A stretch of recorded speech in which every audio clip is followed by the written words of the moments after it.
Welcome to cook with Pinky. तो आज हम हैदराबाद की फेमस कराची बिस्किट की रेसिपी लेकर आए हैं जो बहुत ही ज़्यादा टेस्टी होते हैं, एकदम फ्लेवरफुल होते हैं। तो चलिए हम इन्हें बनाना शुरू करते हैं।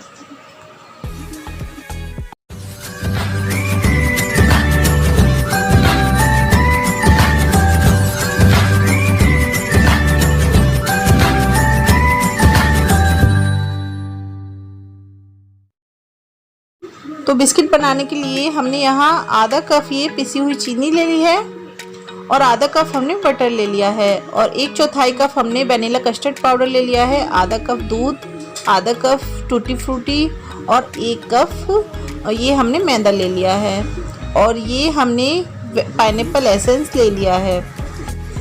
अब हमने यहाँ एक फैला हुआ बर्तन ले लिया है जिसमें हम ये बटर डालेंगे। तो बटर हमारा रूम टेम्परेचर पर है, हमने फ्रीज से निकला हुआ बटर नहीं लिया है, हमें एकदम सख्त बटर नहीं चाहिए। तो हम इसे अब इस तरीके से मिक्सर से फेंटेंगे। तो हमें बहुत अच्छे से इसे फेंटना है, एकदम से जिस तरीके से क्रीम हो जाती है हमें उसकी तरह इसे करना है। तो यहाँ पिसी हुई चीनी हम इसमें डालेंगे।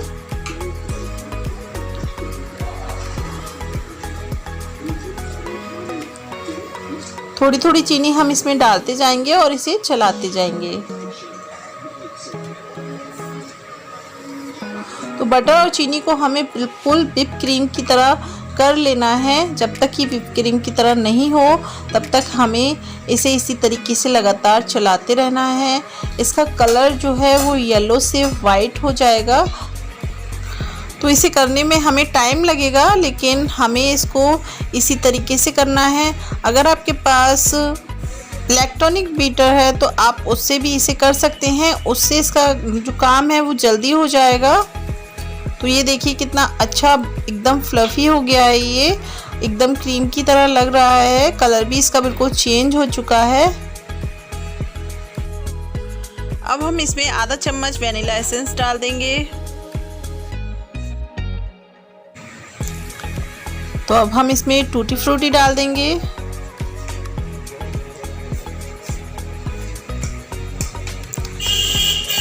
जब हम इसे इस तरीके से फेंटते रहेंगे तो ये एकदम फ्लफ़ी हो जाएगा, जिसकी वजह से हमें इसमें ना तो कोई बेकिंग पाउडर डालने की ज़रूरत है ना बेकिंग सोडा। तो अब हम ये कस्टर्ड पाउडर इसमें डाल देते हैं। ये वनीला कस्टर्ड पाउडर है, इससे जो हमारे बिस्किट हैं उसमें फ्लेवर भी अच्छा आएगा और इससे कलर भी आएगा।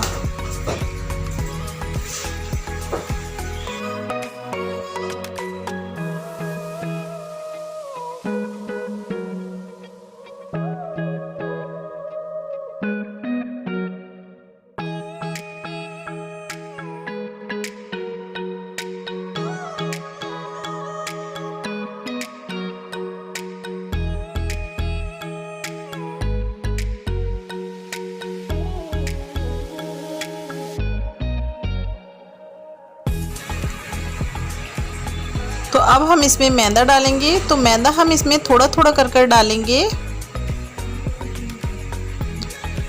तो अब जो हमारा काम है वो मिक्सर से नहीं होगा, इसलिए हमें अब इसे हाथों से करना होगा। तो हम मिक्सर को हटा देते हैं। अब मैदा डालकर हम इसे हाथों से मिक्स करेंगे।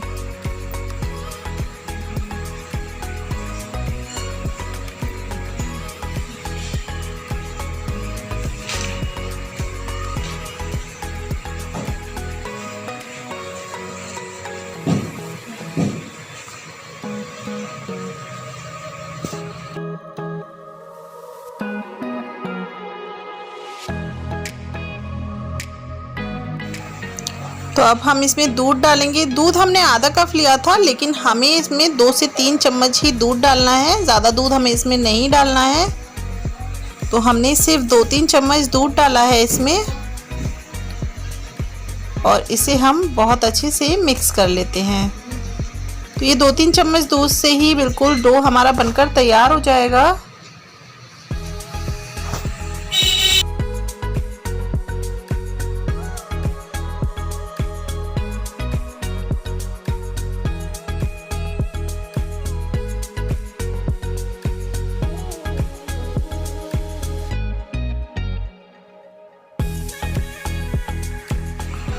डो हमने अच्छे से बनाकर तैयार कर लिया है।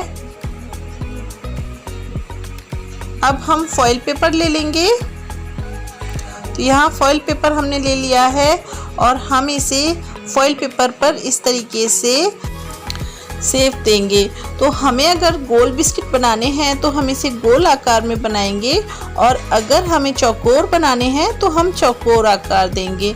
तो इस तरीके से मैं इसे चौकोर आकार में बनाकर तैयार कर रही हूँ। तो हम इसको चौकोर शेप दे देंगे।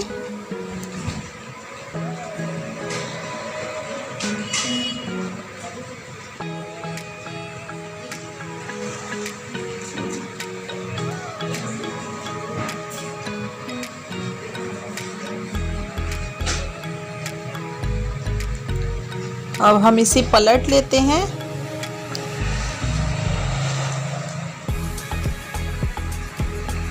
तो ये हम इस तरीके से पलटेंगे और फिर दबाएंगे। तो एकदम से हमारी शेप बनकर आ गई है।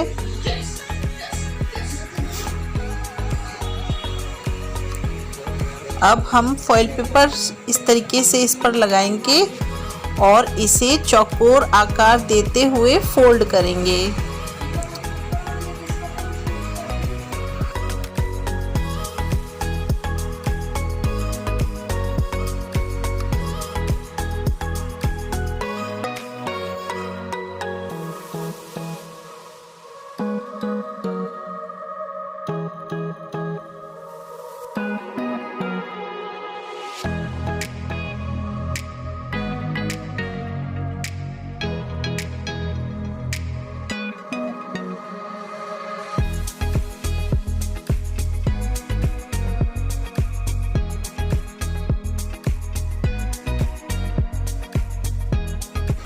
तो ये हमने चौकोर आकार दे दिया है। अब हम ये साइडों से जो हमारा फॉइल पेपर खुला हुआ है हम इसको भी बंद कर देंगे।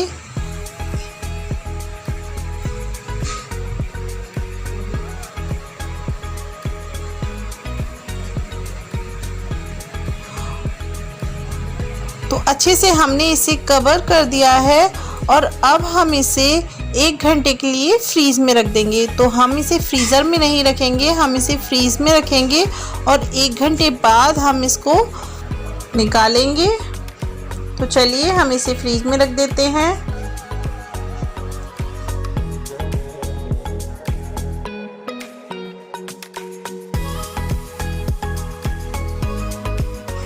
तो 1 घंटा हो चुका है, हमने इसे फ्रीज से निकाल लिया है और ये बहुत अच्छे से सेट हो चुका है। तो अब हम इसे खोलेंगे।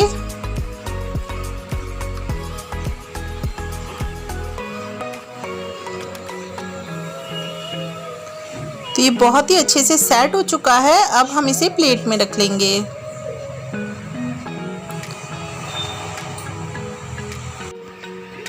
अब हम इसे काटेंगे। तो हमें इसके पीसेस काटने हैं। हम इसके थोड़े मोटे पीसेस काट कर तैयार करेंगे। हम पहले निशान लगा लेते हैं। तो ये हमने निशान लगा लिए हैं, बराबर बराबर हमने निशान लगाए हैं। अब इसी निशान पर हम इसे कट कर लेंगे।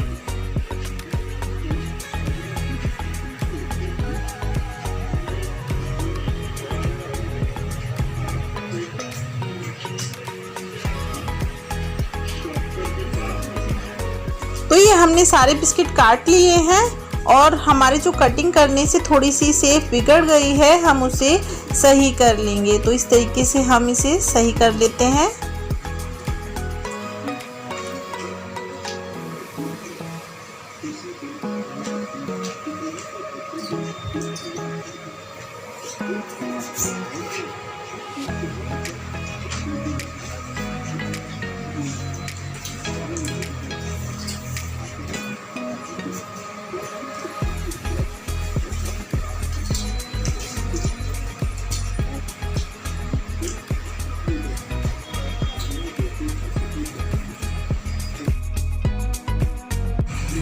बिस्किट हमने सारे तैयार कर लिए हैं।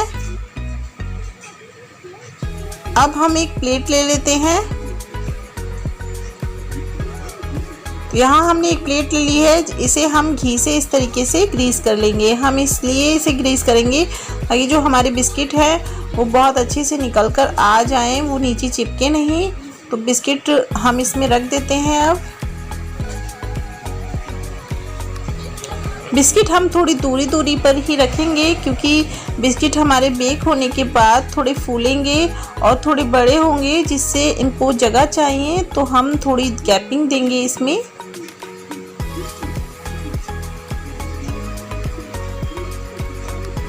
तो ये हमने सारे बिस्किट रख दिए हैं। अब हम इन्हें बेक करने के लिए रखेंगे।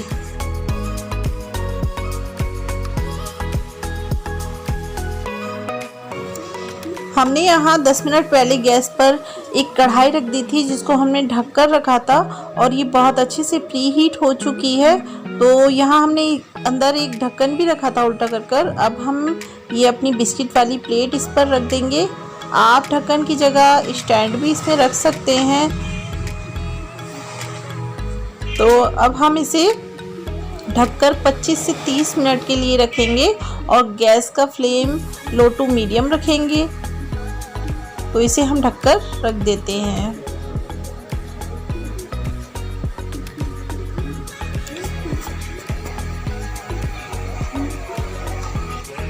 तो 30 मिनट हो चुके हैं। हम बिस्किट को चेक कर लेते हैं। बिस्किट हमारे बहुत अच्छे से बेक हो चुके हैं और काफ़ी फूल भी गए हैं, ये बड़े हो गए हैं अपने आकार में। अब हम प्लेट को कढ़ाई से निकाल लेते हैं। तो ये कढ़ाई से हमने प्लेट को निकाल लिया है और अब हम इसे इसी तरीके से ठंडा होने देंगे। तो हमें इन्हें बिस्कुटों को तब तक नहीं छूना है जब तक ये ठंडे ना हो जाएं। तो ये ठंडे होने के बाद एकदम क्रिस्पी हो जाएंगे। अभी ये थोड़े सॉफ्ट हैं लेकिन ठंडा होने के बाद बहुत ज़्यादा क्रिस्पी हो जाएंगे। तो हम इन्हें ठंडा होने देते हैं। बिस्किट हमारे अच्छे से ठंडे हो गए हैं और ये आराम से यूं ही निकल कर आ रहे हैं, बिल्कुल भी नीचे चिपके नहीं हैं।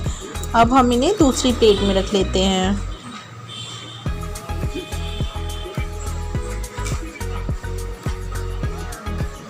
तो बिस्किट हमारे बनकर तैयार हो चुके हैं।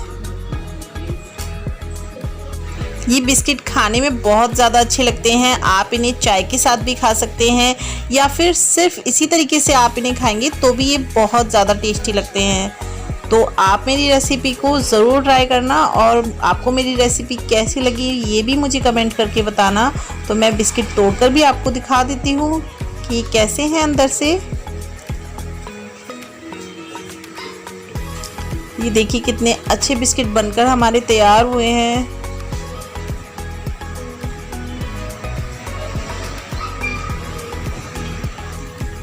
तो जो मेरे चैनल पर नए हैं वो मेरे चैनल को सब्सक्राइब करें, लाइक करें और शेयर करें। Thank you.